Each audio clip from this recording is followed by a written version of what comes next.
ऐसा माना जा रहा है कि महाविकास आघाड़ी में भी कई सीटें हैं जिन पर दांवपेच अभी अटका हुआ है। मुंबई उत्तर पश्चिम ऐसी ही एक सीट होने वाली है। इसके दावेदार अमोल कीर्तिकर इस वक्त हमारे साथ हैं।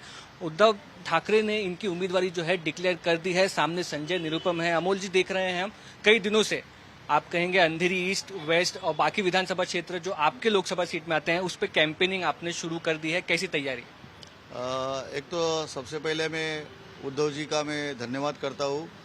मेरे ऊपर विश्वास रख के मुझे उत्तर पश्चिम लोकसभा चुनाव क्षेत्र से चुनाव लड़ने की अनुमति उन्होंने दी है।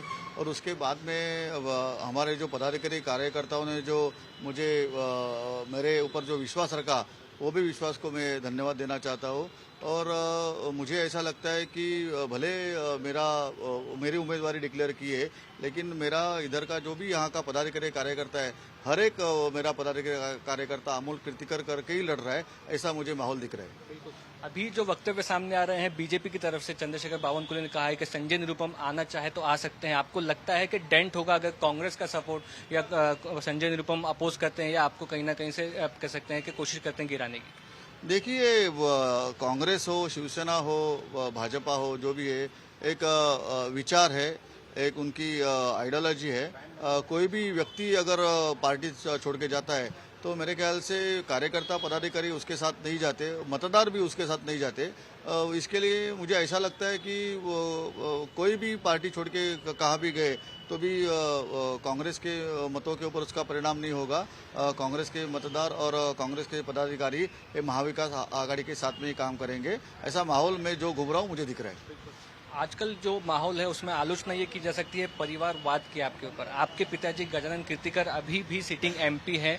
वो एकनाथ शिंदे शिवसेना में चले गए, आप उद्धव बालासाहब ठाकरे शिवसेना में रहे। 2 बार 2 टर्म सिटिंग एमपी सीट से है, उसके बाद आपका नाम दिया गया है। पहले आपका कोई कॉर्पोरेशन या ऐसा उम्मीदवार नहीं, तो उनको क्या जवाब दिया? देखिए, हाँ, मैं उनका लड़का हूँ, लेकिन उन्होंने अलग रास्ता चुना है। वो शिंदे साहब के साथ गए और मैंने अलग रास्ता चुना है। मैं उद्धव जी के साथ में हूँ, ये पहली बात। दूसरी बात, मैं एक्सीडेंटली इस राजनीति में नहीं आया। मैं 20-22 साल से इस राजनीति में हूँ। भारतीय विद्यार्थी सेना का जनरल सेक्रेटरी करके, और उसके बाद में युवा सेना जो आदित्य साहब के नेतृत्व में बाला साहब ने हमको दी थी, उसका मैं एज ए जनरल सेक्रेटरी में 14-15 साल से काम कर रहा हूँ। और ये काम करते करते मेरे ऊपर बहुत सी जिम्मेदारियां पार्टी ने डाली है।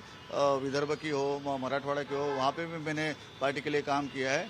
और अभी जब भी ऐसी परिस्थिति निर्माण होगी कि उत्तर पश्चिम जिले के अंदर एक अच्छा कैंडिडेट चाहिए, तो उद्धव जी ने मेरे ख्याल से मेरा जो काम है उसकी सराहना करके ही मेरे ऊपर विश्वास रखा है। और मैंने जो निष्ठा रखी है पार्टी के प्रति, वो निष्ठे के प्रति मुझे ये सीट मिली है, ऐसा मुझे लगता है। आने वाला चुनाव विपक्ष के लिए खास तौर पर आसान नहीं है, ऐसे चित्र साफ है। कल दिल्ली के मुख्यमंत्री अरविंद केजरीवाल की एनफोर्समेंट डायरेक्टरेट ने गिरफ्तारी की है।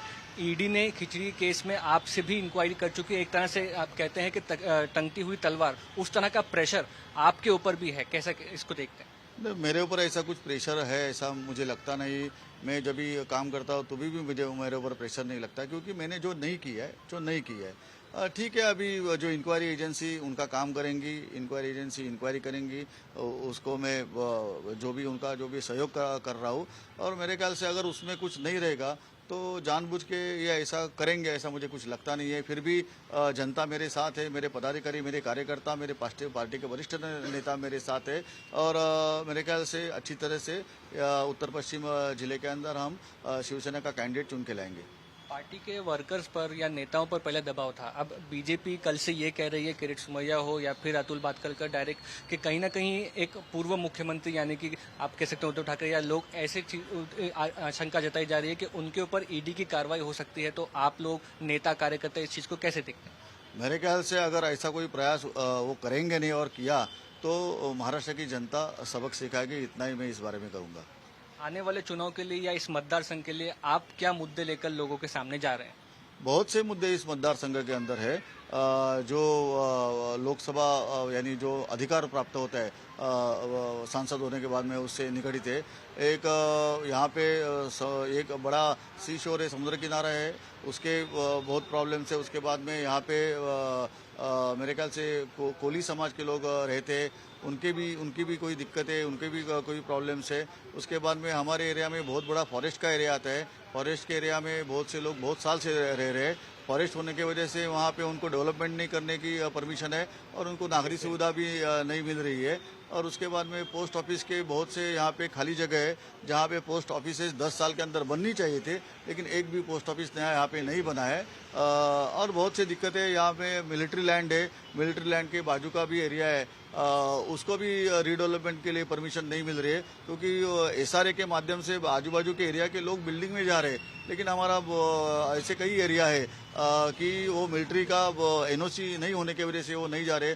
उसके बाद में इधर जो एयरपोर्ट है, एयरपोर्ट के बगल में भी नेहरू नगर करके बड़ी बस्ती है, वो भी झुग्गी झोपड़ी है, वहाँ पे डेवलपमेंट नहीं हो रहा है क्योंकि बाजू में एयरपोर्ट है। तो ये जो छोटे छोटे प्रॉब्लम्स है जो पब्लिक देखना चाहती है कि बाबा अगर हम लोग अगर बड़ी महासत्ता बनने वाले हैं तो महासत्ता बनेंगे तभी बनेंगे, लेकिन हमारे अगर प्रॉब्लम ये सॉल्व नहीं होंगे और हम महासत्ता बनने वाले तो महासत्ता वो क्या काम की।